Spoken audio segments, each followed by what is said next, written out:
Alam mo ba kung ano ang kalamidad? Ano sa tingin mo ang pinakamapinsala sa lahat? May ideya ka ba sa kontemporaryong issue? Ano nga ba ang kahulugan ng kontemporaryong issue? Ang kontemporaryong issue ay usap-usapan o suliraning nagaganap sa kasulukuyang panahon mula sa salitang kontemporaryo kung saan may direktang epekto sa lipunan at sa bawat individual. Ang mga isyung ito ay maaaring magmula sa iba't ibang aspeto ng pamumuhay gaya na lamang ng politika, ekonomiya, kultura, teknolohiya, kalikasan, kapaligiran, edukasyon, at iba pa. Isa ito sa mga kinakaharap ng ating bansa. Narito ang mga halimbawa ng issue ng ating nararanasan sa loob at sa labas ng ating bansa. Human trafficking. Madalas na nangyayari ito sa mga kabataan kung saan pinipilit ng mga nasa hustong gulang ang mga bata na gawin ng mga hindi kanais-nais tignan o panoorin ng komersyal na pakikipagtalik at iba pa. Teenage pregnancy. Isa ito sa pinakamaraming kaso ng nagaganap sa ating bansa, kung saan mga binatilyo at dalaga ay nagtatalik ng walang proteksyon, nagreresulta ng pagbubuntis ng maaga ng mga dalaga. Mayroon ding mga katangian ang sinasabing kontemporaryong issue. Unahin na natin ang may malawak na epekto. Ito ay karaniwang may malawak na implikasyon ang kontemporaryong issue na maaaring makaapekto sa maraming tao o buong lipunan. Ikalawa, pinag-uusapan sa publiko. Ang mga ito ay issue na karaniwang pinag-uusapan sa social media at iba pang plataporma. Ikatlo, nagsusulong ng debate o pagtatalo. Dahil sa iba't ibang pananaw at opinyon tungkol sa issue, madalas na nagiging sanhi ito ng mga debate o pagtatalo sa lipunan. Pang-apat, nagbabago at nag-e-evolve. Ang kontemporaryong issue ay maaaring magbago depende sa mga bagong impormasyon, pagbibigay sa lipunan o iba pang mga pangyayari. Pang-lima, kaugnayan at relevante sa pang-araw-araw na pamumuhay. Ito ay may direktang epekto o kahalagaan sa buhay ng mga tao, kung kaya't mahalaga ito pag-uusapan at pagbigyan ng pansin. Ano ang kasanayan sa pag-aaral ng kontemporaryong issue? Mahalagang pag-aralan ang mga iba't ibang kasanayan sa pag-aaral ng kontemporaryong issue upang maunawaan ang mga kasulukuyang pangyayari sa mundo. Pagsusuri ng impormasyon, mahalaga itong suriin dahil ang pinagkukunan ng impormasyon ay dapat maaasahan ng mga ibang tao. Mahalaga ito dahil ang kontemporaryong issue ay tumutukoy sa pangyayari, idea, opinyon o paksa sa mga larangan ng mga may kaugnayan sa kasulukuyan ng panahon. Ano-ano nga ba ang mga kalamidad na nararanasan sa ating bansa? Isa na dito ang pagbaha. Ang pagbaha ay nagdudulot dahil sa ulan o bagyo. Nakakaapekto ito dahil ang baha ay nakakasira at nakakahawa sa mga supply ng tubig. Ito ay nakakapaglaganap din ng kamatayan ng mga tao. Sumunod naman ang lindol. Ang lindol ay isang pagyanig ng lupa. Ang epekto nito sa atin ay pwede itong gumawa ng tsunami dahil sa lindol na sanhi sa ilalim ng dagat, pagkasira ng mga gusali o tahanan o kalsada ng mga tao. Pwede rin ito ang ikapahamak ng mga tao dahil sa mga nahuhulog na bagay mula sa nasisirang tahanan o gusali. Sa pagbaha, ang barangay ay gumagawa ng aksyon na tinatawag na Weekly Cleanup Drive, isang programa na kung saan naghihikayat sa mga residente na makilahok sa paglilinis sa mga daluyan ng tubig o pagtrim ng puno upang mapanatiling malinis at maayos ang kanilang barangay.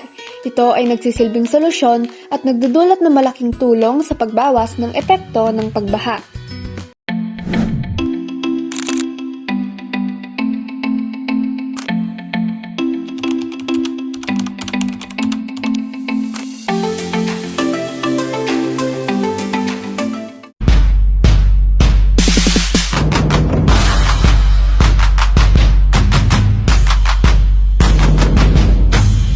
Magandang araw sa inyo lahat. Isa sa mga nakakaapekto sa ating buhay ang pagdating ng kalamidad. Kaya kailangan natin maging handa para sa mga posibleng mangyari sa ating lugar o sa ating barangay. Ngayon, kami ay nasa Barangay Sulip para tanungin sila tungkol sa kanilang Barangay Disaster Risk Reduction and Management Plan.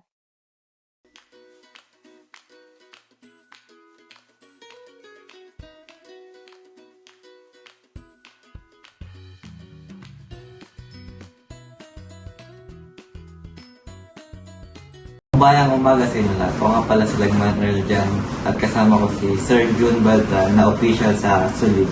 Pwede po magtanong? Sige.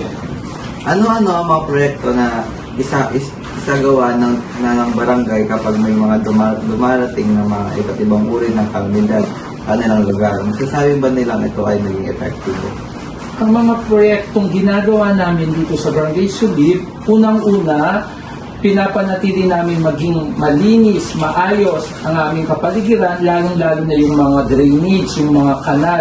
So nagkakaroon kami ng clearing operation para pagdating ng tagulan, bumaman yung mga kanal, hindi sila nababarado, diretso sila sa ilaw. So effective yun kasi we make sure na yung mga bahay hindi sila lubog sa baha kasi nga yung disiplina nila, ginagawa nila. So, hindi kami nagkakaproblema doon.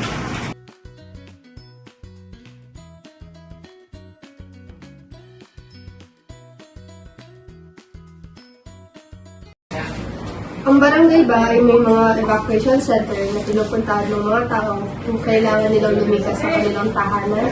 Saan ito matatagpuan?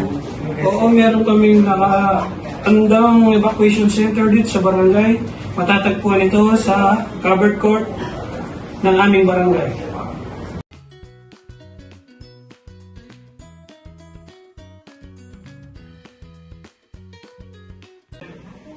Maglahad ng mga naging tugon na dapat gawin ng mga mamayan habang nararanas ang anumang kalamidad. Dapat ang mga mismong mga nandito sa baryo namin o itong mga namin dito, mga constituent natin dito, dapat makinig sila at marunong o kasi kailangan silang sumunod doon sa gusto mangyari ng mga nanunungkulan. Kasi kung hindi sila makikinig doon sa gusto nila, yung gusto nila maaaring gawin nila, hindi tama yun. Kailangan sumunod sila sa pinagugutos ng batas para walang magiging conflict doon sa kung ano mang gagawin natin sa kanila.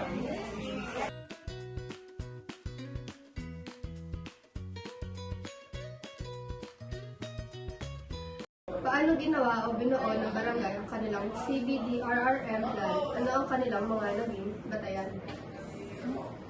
Ang CBDRN plan ay nabuo ito sa mga volunteer na taga sa aming barangay. Ang kanilang batayan ay pagtulong nila sa parating na kalamidad.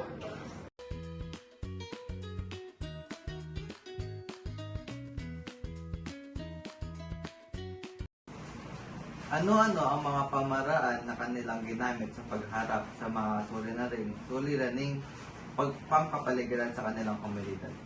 Yun yung may mga workers kami dito na nagtutulungan kami sa isang komunidad upang maglinis, upang gawin yung kailangan namin gawin para maprotektahan natin yung kapaligiran. Kasi kapag walang disiplina yung nasa komunidad, so may possibility na walang kaayusan yung isang barangay.